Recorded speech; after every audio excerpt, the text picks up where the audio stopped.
Now, speaking of scams, this is one of your more popular articles, and I Yeah. think you published it right after we did our last show. So we got to talk about this. A Clockwork Oregon, a play on A Clockwork Orange, family court turns protective parents into criminals, how DHS weapons its power against a loving mother, brain scans expose the truth. What happened in this story? This is the Martina Flanagan case in Oregon, and basically, the father in this case is a real villain. He's a terrible, terrible, violent person, a violent criminal record, has no business having the children. The DHS comes in and they basically took the kids away and put them into foster care. They had a loving mother who's a registered nurse, and she claimed abuse. She said, these people are, my husband abused me. He did this, that, and the other thing. My husband abused the children, did this, that, and everything. And what did they do? They got the brain, they got brain scans for the children. The Amen Clinic and Dr. Gregory Hibskin, who you see right there, the Amen Clinic did the brain scans, and they showed traumatic injury to the children's brains that could only be explained by the physical abuse. So it created a question, allowed them for them not to give the kids back to the father.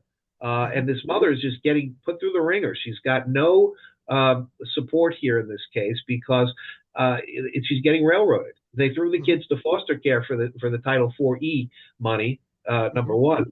But the brain scans are the big issue in this story, and that's the big part of the story. How this new SPECT imaging, and it's not new, but it's been around for a while. But there's Dr. Amen right there. They use these SPECT imaging scans in order to give some type of quantitative evidence as to injuries. So in a situation where you have abuse that's happening, a trauma that's happening, it can validate the claims that a party is making of the trauma. So it's no longer he said, she said, and it's no longer he said, she said with one party who's the abuser and who has a lot of money and who could come in and just silence the other party. If you go and get the brain scan evidence, the court has to stop and they have to look at it because it's medical evidence at that point.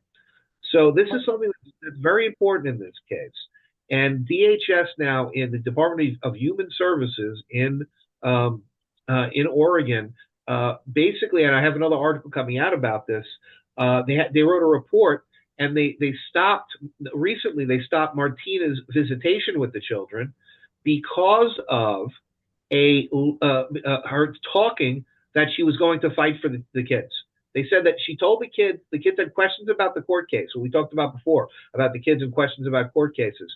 She told the kids, don't worry, there's stuff we can do in court. And this is during the supervised visitation. There's something to do in court. Mommy's going to fight for you. And they said, would you like to have some more granola bars? Would you like to do that? It's like in the middle of the conversation, the kid brings up the question.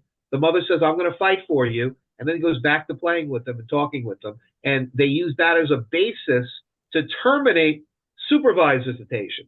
Now, the father, who's the abuser, the one who choked the kid and who has the brain damage, the father gets unsupervised visitation. Yeah, I don't know how this is not the Clockwork Oregon. That's why it is a Clockwork Oregon. It's what kind of world is this? It's everything's ass backwards, where you have the mother is. So how is Dr. Jill Jones Soderman involved in all this? She's one of the advocates for Martina Flanagan, and she's actually the person that helped connect Martina Flanagan to the Amen Clinic. She's right now Martina's up against it, and she doesn't have a lot of resources, but that was one of the resources they could get for her, and that actually did change everything. Her going to the Amen Clinic and getting brain scans for the children really changed everything in this case. And I think it's the new area of family law. I'm going to be talking about it a lot more going forward, how brain scans can be utilized, because one of the things that is important is this. Think how much money goes into our federal government for Title IV-D and for violence against women, and also for veterans. And so there's all this stuff on the federal level that all it would take would be a stroke of a pen to say that SPECT imaging is now an appropriate treatment under those different types of monies. And I don't think anybody could ever argue against veterans or against kids or against battered women, because what the SPECT imaging does is it gives them a starting point to understand their trauma and to start the healing process. The brain says these are the parts of your brain that have been functioned, and these are the things that you're feeling because of the brain chemistry, the neurology, and just the physical aspect of the brain.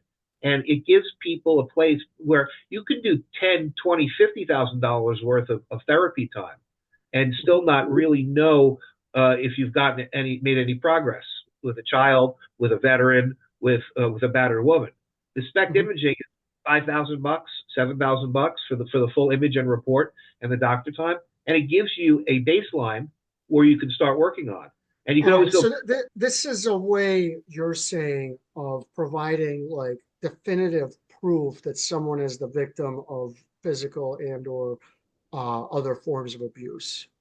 Yes, but also that evidence, but also if the courts are going to be in the business of healing or fixing people, which some places say that they are, and some places say they don't. Arizona says, "Are we?" They're questioning that now. California definitely they says, are not. They're not in the business of fixing people. They shouldn't be in the business of fixing people. well, that's what California is in the business of. Illinois, New York, some of these states Well, that have that is all these. bad. We need to get them out of that business. Go ahead. If they're in that business model, wouldn't you rather have them to have a quantitative report, right? Right. That we can have. I think if you're using brain scans, that's a much better form of evidence.